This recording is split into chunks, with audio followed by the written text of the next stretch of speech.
ओम शांति।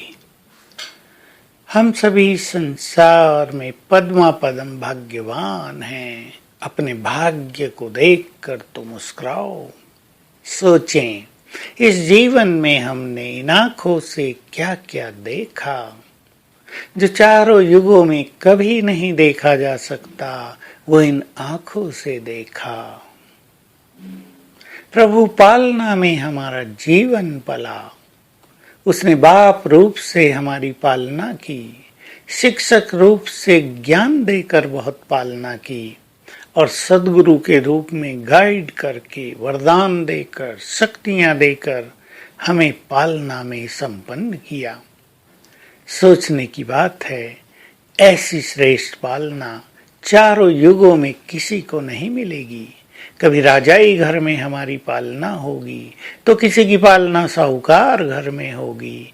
और उन लोगों के भाग्य पर विचार करें जिनकी पालना गरीब घरों में होती है, जो मनचाही बातों को नहीं कर सकते। वो पढ़ना चाहें, बुद्धिमान हो तो पढ़ नहीं सकते, अच्छा भोजन नहीं खा सकते, उनके पास साधन नहीं होते हैं।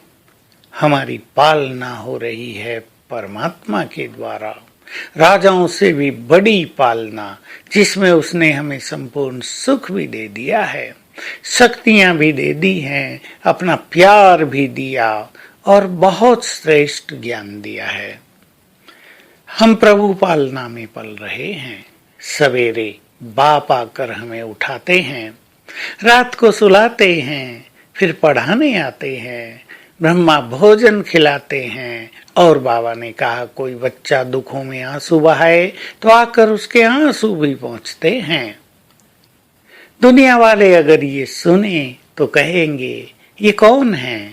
भगवान इनके लिए खाली बैठा है क्या? और बाबा ने इसका स्वयं उत्तर दिया था उन्हीं के शब्दों में कि तुम उन्हें कह दो, भगवान इस समय हमारे लिए खाली ही बैठा है। सोच लें, जिनके लिए भगवान खाली बैठा हो उन्हें स्वयं क्या कर लेना चाहिए और बाबा का कैसे लाभ उठा लेना चाहिए, उसको यूज कर लेना चाहिए, उसका आह्वान करके अपने बिगड़े हुए काम संभाल लेने चाहिए, स्वयं को वरदानों से भर लेना चाहिए, उससे मन चाही शक्तियां प्राप्त कर लेनी चाहिए। तो हमारे पास ऐसा ही सद्विवेक है जिससे हम बाबा की श्रेष्ठ पालना का, इस मेहरबानी का संपूर्ण लाभ उठा सकते हैं। तो हमें याद रखना है, बाबा हम पर मेहरबान हुआ है, वो हम पर बहुत खुश हुआ है।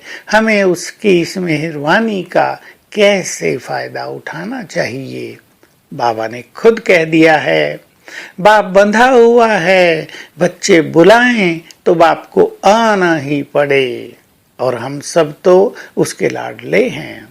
किसी माँ को भी कोई प्यारा बच्चा बुलाता हो रात को 12-1 बजे भी, तो माँ जगकर दौड़ी चली जाती है। हम तो भगवान के प्यारे बच्चे हैं, जब हम उसको बुलाएंगे तो वो दौड़ा चला आता है। लेकिन शर्त केवल इतनी है कि जब वो हमें बुलाता हो, जब वो हमें कुछ आदेश देता हो, तो हम भी दौड़े चले आते हों। उसका हम पर पूर्ण अधिकार हो तो उस पर हमारा भी संपूर्ण अधिकार हो जाएगा। बस ये अंतर हम मिटा दें कि हम तो कहें कि बाबा को जब भी हम बुलाएं वो आ जाए, लेकिन जब बाबा हमें बुलाए तो हम सोचने लगें, हम बहाने करने लगें। ये अंतर हमें मिटा देना है। और आज सारा दिन हम बाप दादा को बुलाएंगे, आह्वान करेंगे और अपने सिर पर उसके हाथ को अनुभव करेंगे।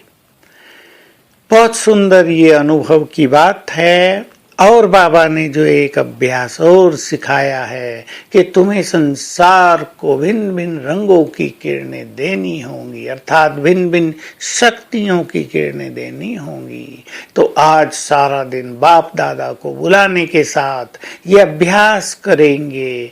मैं मास्टर सर्वशक्तिवान हूँ, भ्रकुटी सिंहासन पर विराजमान हूँ और मेरे मस्तक से शक्तियों की रंग बिरंगी किरणें निकलकर सामने फैल रही हैं, सब पर पड़ रही हैं, वातावरण पर भी पड़ रही हैं, सब चार्ज हो रहे हैं। एक एक मिनट में ये दोनों अभ्यास करेंगे और आज के दिन को आनंदित बनाएंगे।